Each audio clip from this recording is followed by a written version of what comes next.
You don't necessarily need to go to school to learn photography. I mean, you can pick it up as you go, and you can study photographers that are out there and try to recreate their work. In doing that, you can learn techniques. But going to school was better because I got to learn a lot of things that I wouldn't known to learn about. There's people out there that are just as good as somebody that went to school, but if you were to ask them a technical question, they would say, I just do it this way because that's how it looks good. Whereas someone that went to school might know why and how to change them. Neither way is bad. It's just, your personal preference. When I came out of school, I was in a lot of debt, but having a degree, it made me able to get, my foot in the door. I started my own photography business in 2001, and I've also have a undergrad degree in photography from Brooks Institute in Santa Barbara. Right now, I'm also in the multimedia graduate program at Cal State East Bay. I have a photography studio and business that I run in Pleasanton, and I have extra photo jobs that I work on the weekends, like Saturdays, Sundays, or sometimes I book shoots in between my classes or before or after my classes. Pretty much every day I have stuff going on. I mean, just recently I had a large commercial shoot for a solar panel manufacturer, and I was working with the CEO of the company, and I was working with the marketing department, and we had set up some pretty big, full day shoots. What I really want to do is teach full-time photography. I get more out of teaching someone how to, create their work and make their work better than I do from working for clients.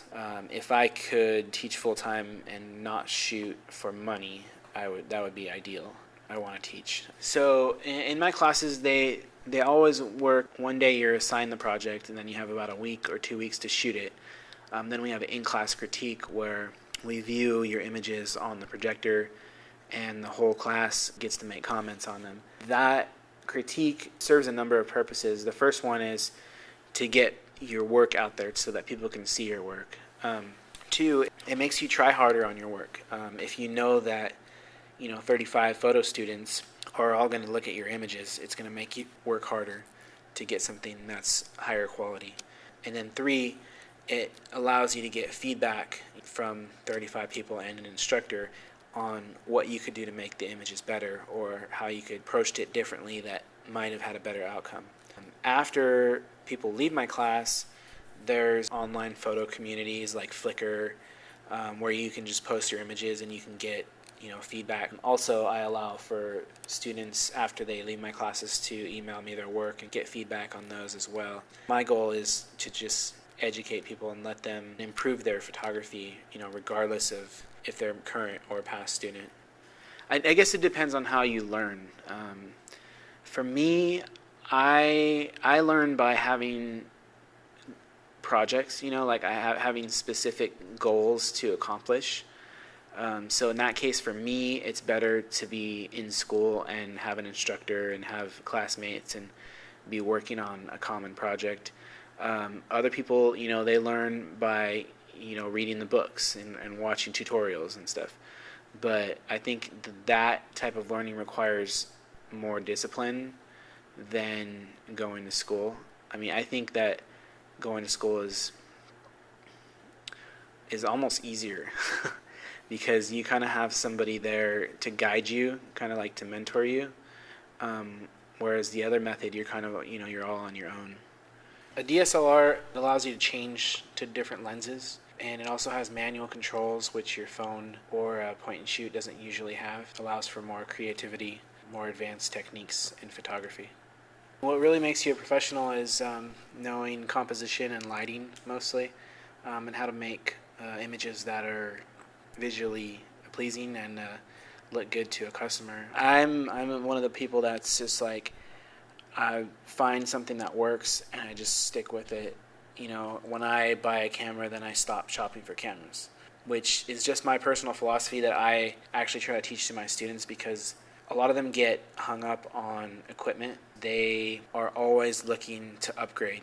I'll have one student over the course of 3 years, and he'll have gone through 3 different cameras. Or I'll have another student that has just had one camera all the time, that their work has progressively gotten better and better. It just kind of proves that it's not really the equipment, it's more the person using the equipment. For example, the camera that I use professionally to make my living is 8 megapixels, and a lot of the new phones that are coming out have 8 megapixels. It's not really about megapixels per se, it's more about how you use them.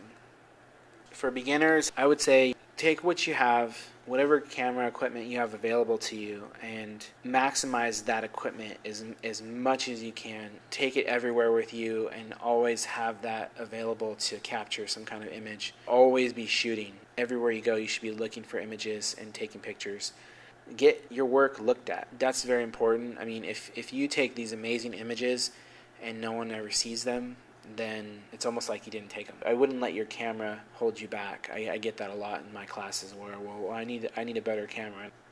I mean, even I don't do that. My camera was like $5,000, and I could probably get by with a camera that was half that price. You know what I mean? I need to follow my own advice, I guess.